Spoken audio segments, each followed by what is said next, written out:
We would like to, first of all, thank you for welcoming us here at your office, at your foundation. We know how valuable it is to Mongolians, your support to provision of education and all the pursuit of democratic values. So we're very fortunate to have this chance. We have here with us, as you know, our His Excellency Ambassador of Mexico to South Korea, but also to Mongolia. And we have here with us, representing Chadwick International, Mr. Denny Opus here. And we'd like to ask a few questions, if it's okay.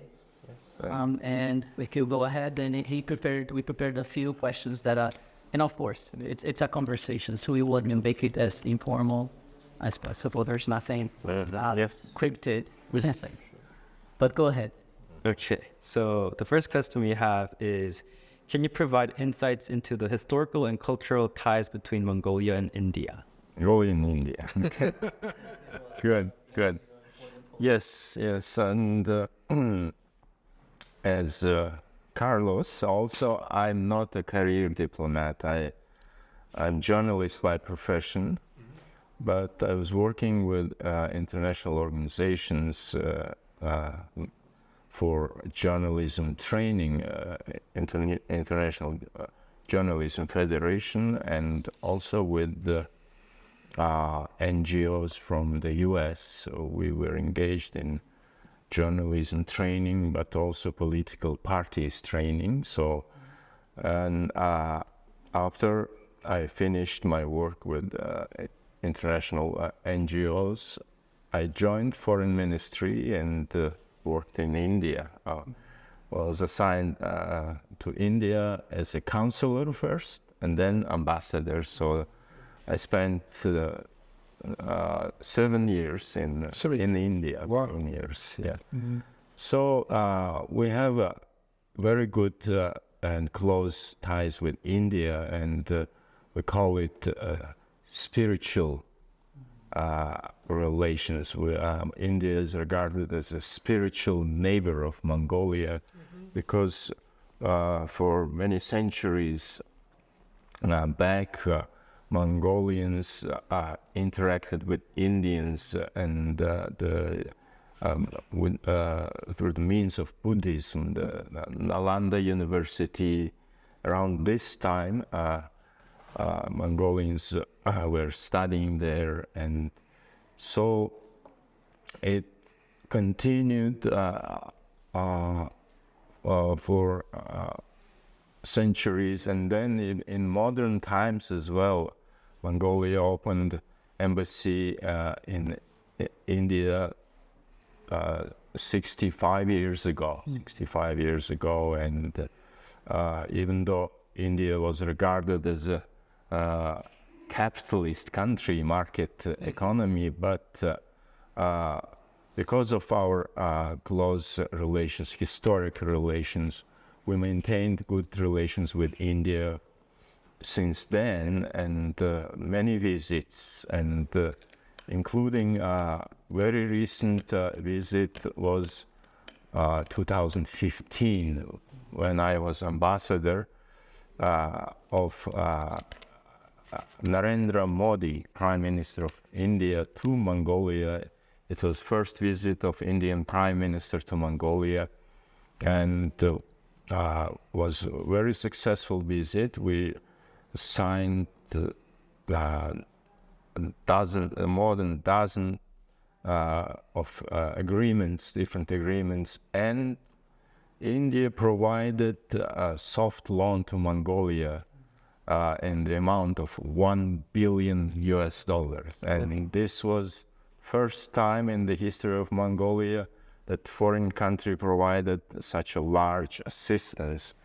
And it's still 1 billion. 1 billion. 1 billion, and jointly Mongolia and India agreed to build oil refinery in Mongolia, first oil refinery in Mongolia. Mongolia has a quite substantial reserves of oil in the Gobi area, in the western southwest of Mongolia, and it will be processed, and Mongolia will have its first gasoline produced domestically. So until now we're importing from Russia, large part, and some from China. But we will be self-sufficient, and it's important for Mongolia and for our development. And so, generally speaking, Mongolia is maintaining good relations with many countries in the world, and with Mongolia is striving to be independent and maintain good relations with our two big neighbors as well. And our foreign policy adopted the concept of the third neighbor, because historically and geographically we have only we're destined to have two neighbors, but we need third neighbor. And third neighbor policy encompasses good relations with the developed countries like United States of America, European countries, big European countries, and also the like Korea and Japan. Japan, of course. Japan is very important, because Japan, from very beginning of a democratic transition in Mongolia, Japan supported our country and provided many aids and assistance, financial assistance, and was helping to Mongolia overcome this hardships of transition, because you know that being a socialist country and on the verge of collapse, when in 1990 many countries in Eastern Europe and even big Soviet Union collapsed, and Japan supported Mongolia. Also South Korea also provided great support and continue. And here's the history how democracy was born in Mongolia. So our Zorig Foundation, with the help of our international partners, we published this book, which tells the history of Mongolia in how it started, and also about this transition to democracy. And here, it would be interesting, I guess, for all of us to understand also the origin, but also what the foundation does. Since I know personally, but I think everyone here should be also, because the contribution that it has given to Mongolia is so relevant. So I think if you can share a little bit about it. Yeah, Mongolia is, we call it in Mongolia Democratic Revolution. Democratic Revolution started in December 1989. It was when first rally was held in Ulaanbaatar, and only about less than 300 people participated, but it was the beginning of the democracy in Mongolia. And this group of young people, they proclaimed that they're starting Mongolian Democratic Union. And with this proclamation, they put forward demands of changing the country, making it more democratic, having free elections, having multi-party system, and having transition to market economy. So, and the leader of this group of 13, there were 13 members of this first members of the Democratic Union, and they elected Zorig as the leader of their organization. Okay. So it was start of democracy in Mongolia, and after several rallies and demonstrations, the government resigned. And at that time, the political party, the Communist Party, was very strong. So this the whole so-called Politburo, they resigned, and it was a good consensus, in fact, because Mongolia's transition was peaceful, and partly because young people who started the movement, but also the older generation, they reached consensus, and government resigned, and new elections were called. And in 1990, we had very first elections to the new to the parliament, those old parliament with more than 500 members, and this parliament in 2 years they worked on the new constitution of Mongolia. So in 1992, in 2 years, Mongolia was able to draft and approve this first democratic constitution, and the new parliament was created. So my brother was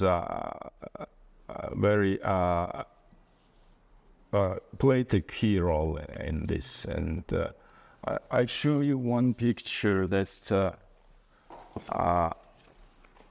just very symbolic of this transition. Where is this?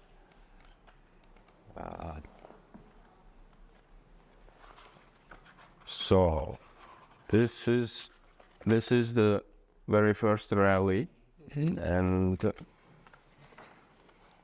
there should be picture of two leaders, old leader and the new leader, and so there. Here. So this was chairman of Mongolian People's Revolutionary Party. He was leader of Mongolia, and this is so. These two people, as I said, they were able to reach consensus, and so older generation give way to the new generation, and jointly they started New Mongolia, and with the new constitution. And now, and our brother had a very promising future, but unfortunately, and he was elected. So in 1990, he was elected in parliament. 1992, and in 96 as well, and in 98 he was assassinated. And in it was 98, yes. It was a tragic moment for Mongolia, and but after his assassination, his friends, colleagues, and family, we decided to start a foundation to support Mongolia's democracy, but also to support the younger generation. So now, for 25 years, we now carrying on the foundation and our late brother's legacy. So you can see that in 25 years we did a lot of work, and we carry on Zorig's legacy of action, progress, and hope, because his famous quote is, "I believe in wisdom of Mongolian people." So he believed in brighter future for Mongolia and for also that people of Mongolia will be prosperous and living in advanced society with respect of human rights and liberties and democracy. So, well, what, in your vision, the way you see the greatest challenge right now for the continuation of this democratic advancement development of Mongolia? What is something that you see as one of the greatest threats or challenges for Mongolia? I wouldn't say threats. We have serious threats, but challenges, of course, we have lots of them, and of course, to continue to adhere to democratic principles and values and like human rights and liberties, including freedom of speech, freedom of the press. As a journalist myself, I strongly believe that any country should have independent and very strong media to so we can maintain values and so of course good governance with Mongolia is still lacking good governance in terms of having very transparent government and accountable to the people. But facts, the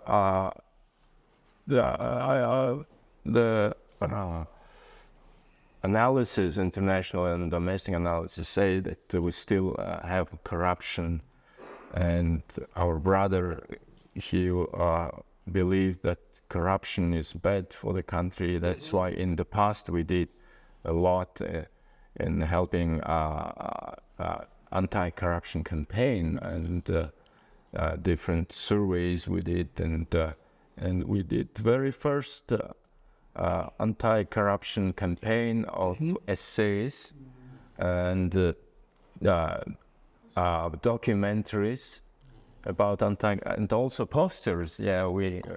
And these posters are re-exhibited every few years, and most recently, last month, we had another exhibition of our posters, anti-corruption posters, at the theater museum. It's next to the main square. There is a museum there, and so, of course, this good governance, and but also the now very important for the country, for Mongolia, is to have a vibrant and very active younger generation, because Mongolia's population is relatively young. Maybe half of the population is under age of 35. 35. Yes. So it's a very young country. So that's why our foundation's focus shifted from, of course, we do lots of different things. We did in the past and continue to do. We do charity work as well. We do and education of young people, providing them with the skills to become leaders in their fields, but also leaders in future Mongolia. So we have more than 20 programs, young leadership program, women leadership program, environmental program, and also we have a good number of provided scholarships. Okay. Students, yes, 6,000 plus. So participants, almost 3,000 scholarships, and important is we provide them to the students who have difficulties financially, because with the background, low income background, so they cannot support their education. So we provide them with the scholarship, and so they can successfully finish their universities and higher education. And but also in general, we provide all different skills, political education, telling them about the political system and elections and governance issues, and but also to how to support their local communities. So that usually most programs have a component where participants, they work in teams and they start some small projects, and our program provide them with small funding, but they trying to make change in their local communities, like helping local schools or helping local small businesses, etc., or some municipal issues, like for instance, there was one pedestrian crossing in downtown Ulaanbaatar, school number 5, which was very dangerous because there was no traffic light there. Okay. So they raised money, and then with this money, and they also got the permission from the city municipality, and the lights were road lights were installed there. So since then, it is safe now for all the school children cross this crossing the safety. Yes. So this is just a few examples. Yeah. Thank you. There was a question that regarding this traditional nomadic culture that Mongolian, in a way, history has brought to the attention of the world. And maybe then you could ask that. I don't. If you have the question more retrained. It's all these small villages. Okay. And people there just work. They do have livestock, but most of them work in government offices or local shops, etc. So if we count the real nomadic people who raise their livestock, then the percentage is even smaller, less than 15%. Less than 15%. Yes. So, but because for thousands of years, Mongolians lived as a nomadic people with their livestock, and it provided them with everything, shelter, food, and everything. So they were very independent, you know. And recently there was some conference which was titled "The Democracy of Mongolia Yesterday and Today," and one question was raised: was democracy inherent to nomadic people? And the answer was yes, because when you live with your livestock and totally in harmony with the nature, so you don't need, if you start, if some people are bothering you, some neighbors, you just go and move with your livestock, with your family. Yes, yes. So independent, very independent. And so this spirit of individual freedom and independence, I think it's very strong in Mongolian mentality. And that was the question. Yes. The trained, it's exactly So it's in Mongolian people's blood, that independent thinking and love for freedom. So and it explains also why quite in very short time, it was only 3 months that people were demonstrated on the streets, and 3 months, but not every day, maybe, or once in 2 weeks. So maybe 5 or 6 demonstrations, and then the system has changed, and also this. But despite this individual freedom, love for individual freedom, but also this mentality of helping each other is also very strong for nomadic people, because living with the nature requires courage. Because, and by the way, our brother's name is Courage. Zorig is courage. Zorig is courage. Courage, yes. So, courage, but if you face with the natural disasters, like very cold winter in Mongolia, as you know, Mongolia is the coldest country, coldest capital in the world, Ulaanbaatar. So, or if it's drought in summer, so people lose their livestock. So they help each other to overcome these difficulties.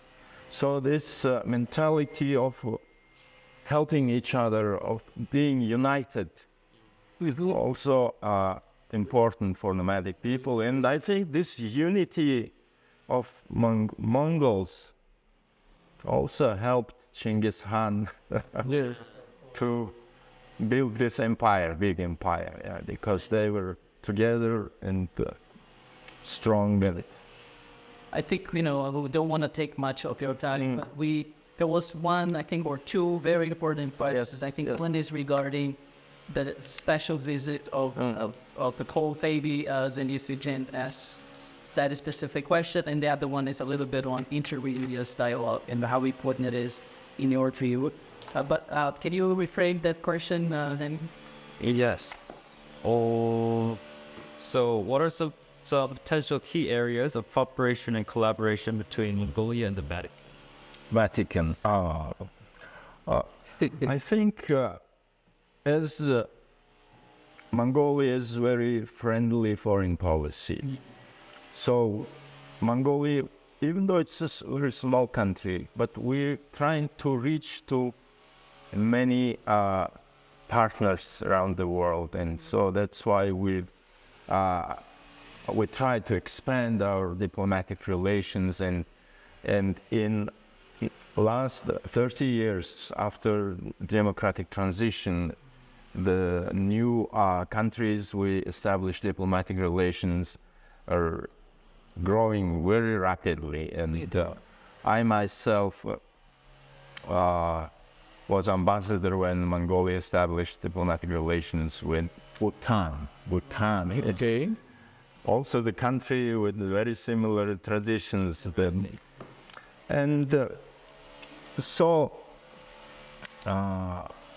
But also historically, and now I think we've read a lot of historic evidences when popes send their envoys to Mongolian courts, and so it means this memory of Mongolia is very strong, but also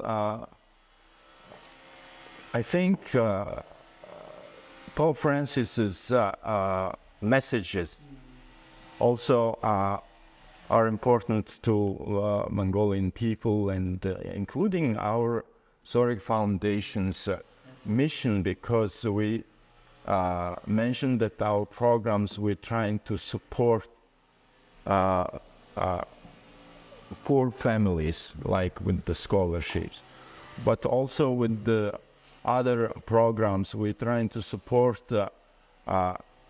young people who are having difficulty to find their ways in life, like we have supporting unemployed young people program, etc. So this Pope Francis's appeal to prioritizing the social classes, disadvantaged classes, is very close to Zorig Foundation, but also to the mentality of Mongolians, because this our government policies also have a strong component of providing support to marginalized groups and different groups like low income and poor people, but also we're supporting people with challenged people. Very strong programs as well. So this inclusive social policies quite will be Mongolians will reflect very well, I think. And I think just to conclude, in terms of some of the questions that we have, maybe I'm going to face the last one that deals with interreligious dialogue and in the venue. As you see this dialogue, but if you...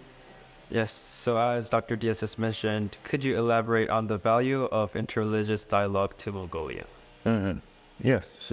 And I think Mongolia has also very strong tradition of religious tolerance, and it dates back to times of Genghis Khan and Kublai Khan, and when under Kublai Khan in Karakorum, there were many religions represented, and so this legacy, I think, continues today, because one of first things in our new constitution, it was proclaimed that faith and religious beliefs should flourish in Mongolia, all religions, and we don't see in Mongolia until now. I mean, I can tell about this. Of course, under socialist system, there was different. Atheism was propagated, but now, last 30 years since our transition, there were no single instances. I never heard about any individual harassed or attacked or repressed because of the beliefs, religious beliefs. So it shows a very strong loyalty to all the religions, and so I think it's also part of our mentality of Mongolians to treat everyone equally. So it's good, and also foreign policy. I myself, as ambassador, I dealt with different religions. In India, you have Hindus, Muslims, and Buddhists, etc. So, but we had very good understanding with all the religions. And thank you very much. I don't know. This dog, Christians in India can as well. Yes, as well. Yeah. So.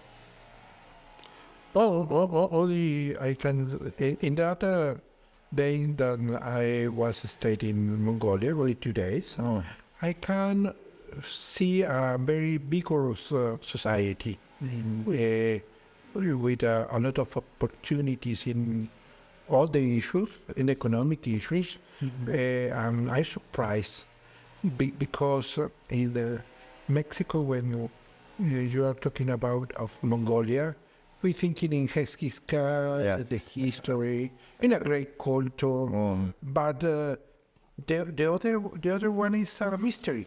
And now I'm really surprised, and I can found many similitudes, right? Similarities. Similarities.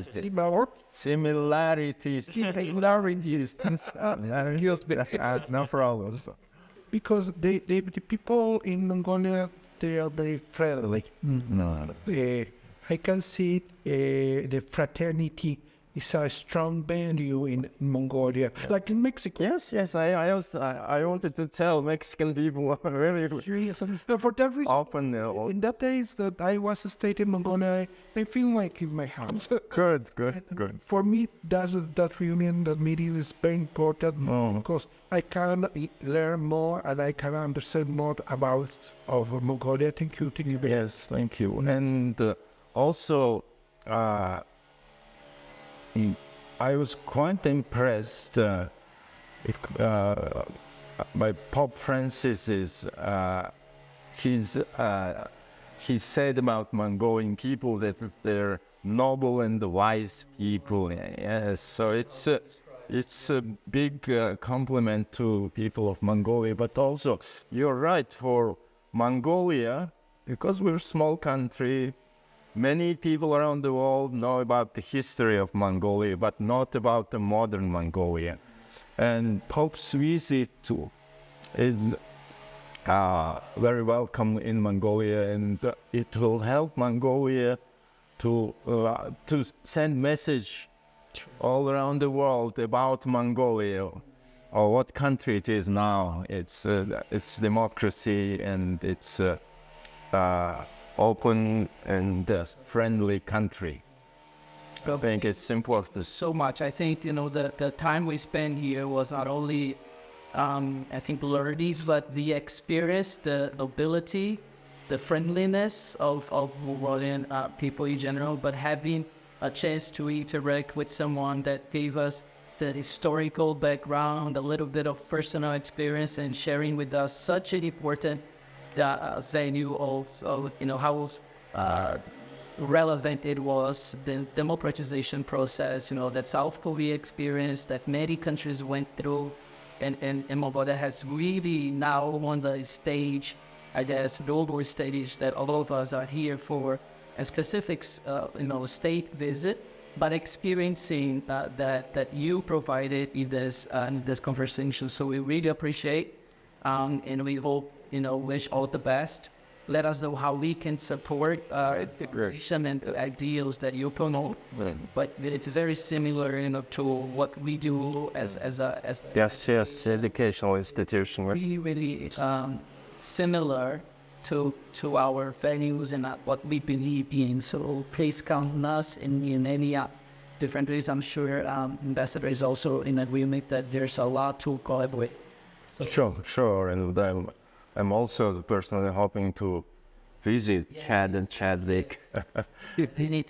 anytime. Ambassador is we always welcome. We have many things to do. Yes. Keeps us busy. Yes. Good. Me to promote the room picture. Yes.